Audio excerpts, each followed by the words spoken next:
Hello, everyone. I'd like to thank you all for attending today's meeting. My name is Cole Tappy, and on behalf of the Occupational Safety and Health Administration, I am excited to present the following report on current working conditions found at Amazon facilities. A quick little overview of how we became interested in this topic is the Occupational Safety and Health Administration, or OSHA for short, has found and received recent reports accusing the current working conditions at Amazon facilities as not being up to par or not producing safe and healthy working environments for these employees to work under. These facilities are the warehouses and fulfillment centers that Amazon uses for the many different resources that Amazon provides to the general public.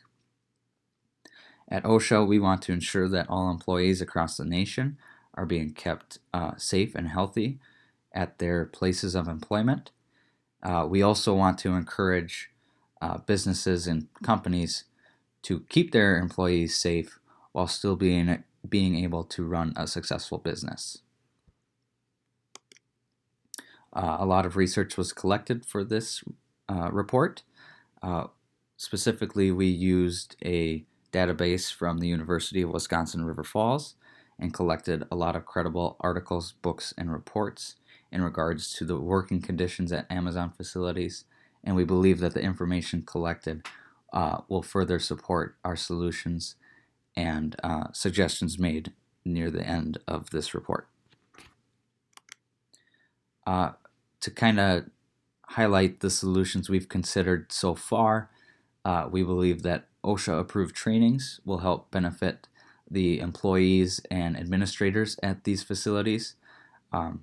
These OSHA-approved trainings are directly from our administration and are safety procedures and guidelines that we believe that would be the most successful at your company at this given time. We also believe that some sort of intervention being available to eliminate some of the stresses associated with working would be beneficial for all employees, whether it be through human resources or a different avenue. We believe these interventions would be very beneficial. We also believe that the wages could be another opportunity to pose a solution for the considered problem at hand. In regards to the solutions considered for this report, the following criteria was considered. Cost effectiveness, what it's going to cost you as a company to implement one of the suggested solutions. We don't want you to have to spend millions upon millions of dollars to implement a solution if it's not going to be successful.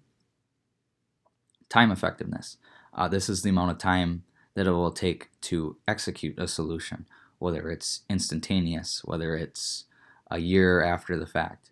We want something that will produce more safe results for your employees in a timely manner. Ensured safety, we've already discussed that safety is a top priority for our employees, especially when they're working in facilities that do pose a risk for injury. And building a community among your employees. This is in regards to the employees' attitudes towards the company and working at these facilities. The first solution considered is adopting OSHA-approved trainings and standards for your facilities.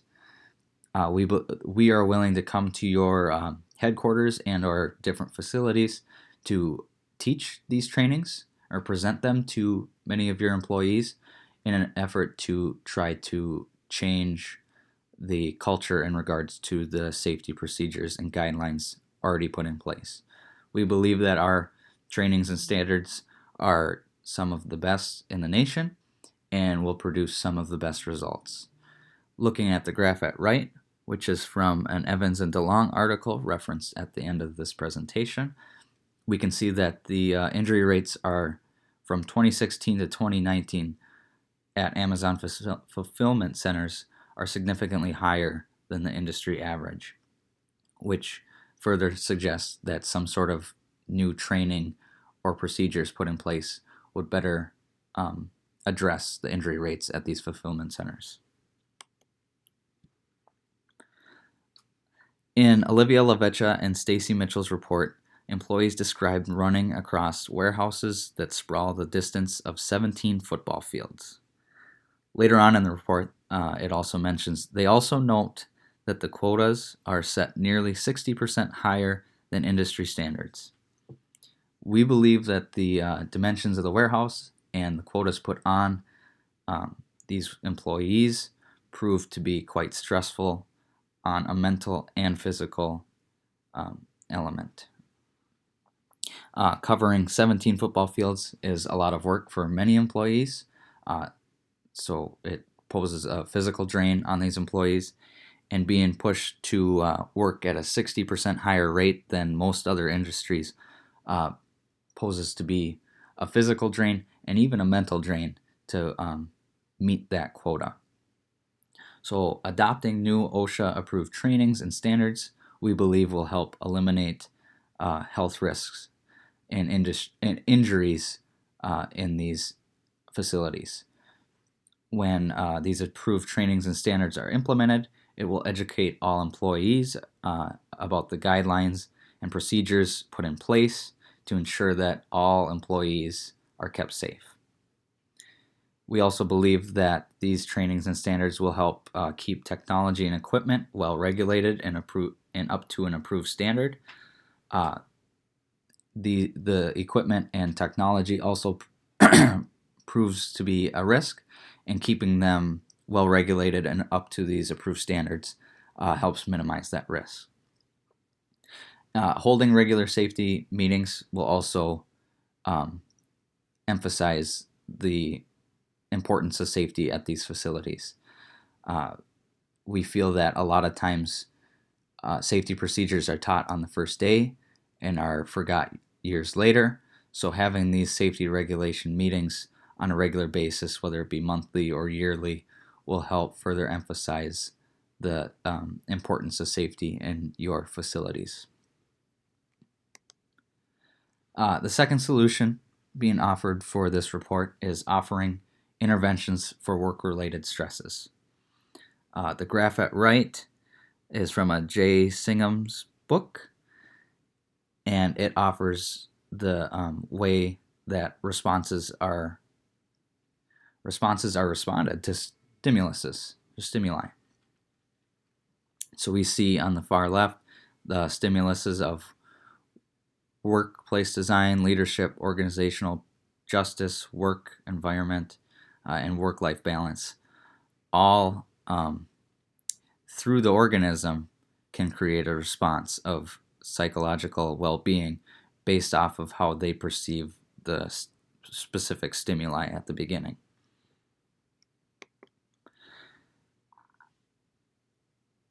Hackinson and Lexon conducted a study on Swedish occupational therapists and found that workloads can create stress and lead to exhaustion disorders. Although warehouse workers and Swedish occupational therapists are very different in the work that they do, we believe that the idea and concepts regarding the workload and exhaustion disorders is very much the same. Hackinson and Lexon argue that the workplace is a second home to many, so actions needed to be taken so that there is not as much stress put on workers. So when we offer these interventions, one of the first steps we might want to take is set a reasonable workload for employees. When employees are not feeling rushed or pushed to meet a certain standard like LaVecchia and Mitchell suggested in the first report, they are able to be more cognizant of their surroundings and their own well-being. We also believe that promoting sociability among employees by encouraging sociability will help offer some sort of way to eliminate some stress for our employees as they have someone to talk to, whether it be another employee, someone through human resources, or some sort of administrator.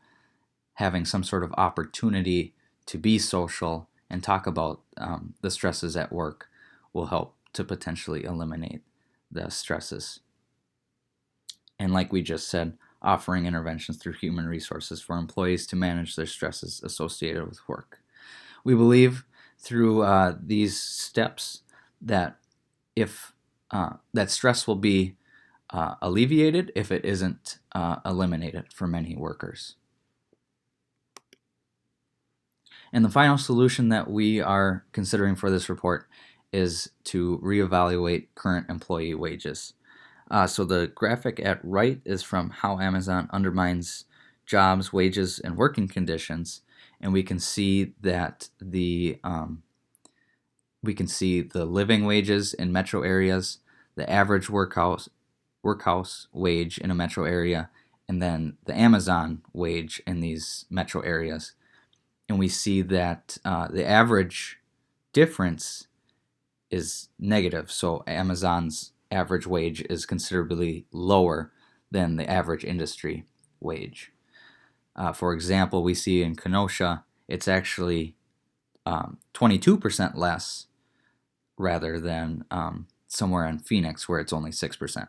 But the average, this graphic states that the average wage is 15% lower than at Amazon rather than other average warehouse positions in these metro areas.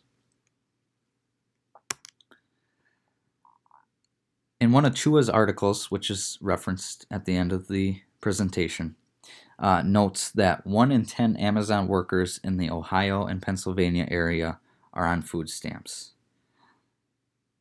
This is kind of sad as we see that the cost of living continues to rise and a lot of these workers are having to utilize opportunities such as food stamps to make ends meet. So we considered the following to ensure that all employees are given a considerate wage in regards to other aspects in their life. When generating these wages, consider outside factors such as the cost of living when establishing working wages. We believe that considering such factors like the cost of living will allow your company to create a better sense of community with your employees by giving them a wage that fits their living costs.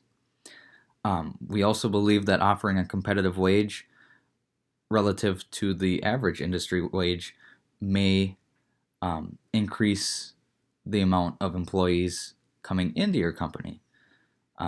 Offering a competitive wage might also, again, boost that community with your employees in the sense that they are given more money for the same amount of work that they would get at a competing industry job. And like we just stated, creating a better sense of community among employees is really the ultimate goal here with reconsidering the employee wages currently at Amazon facilities.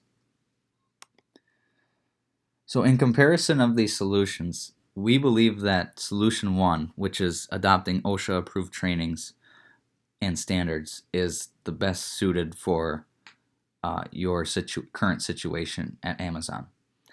We believe it's the least cost effective, or most cost effective, so to speak, actually, where we are willing to come to your company at no cost with these trainings and present them to you, your administration, and managers to ensure that all employees across the board are kept safe and healthy under the current working environment.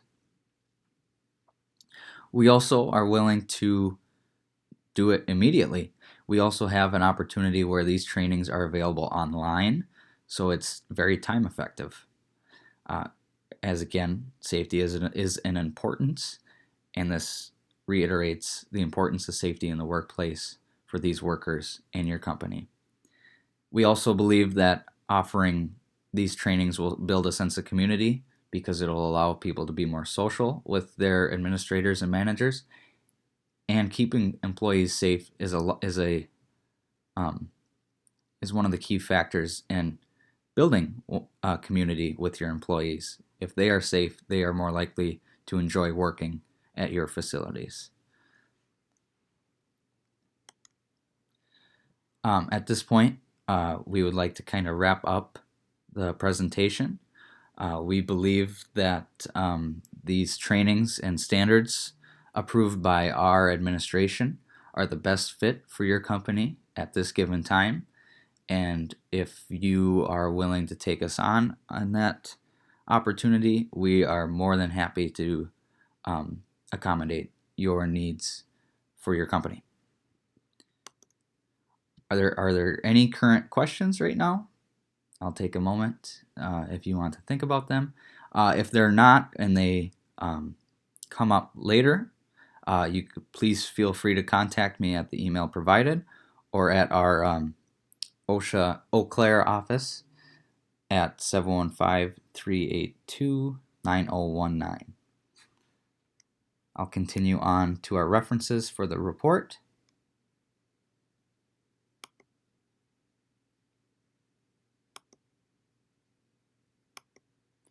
And here is the analysis sheet for the report and the presentation. I would like to thank you again for this opportunity to work with you, and please do not hesitate to reach out with any questions you may have. Thank you and take care.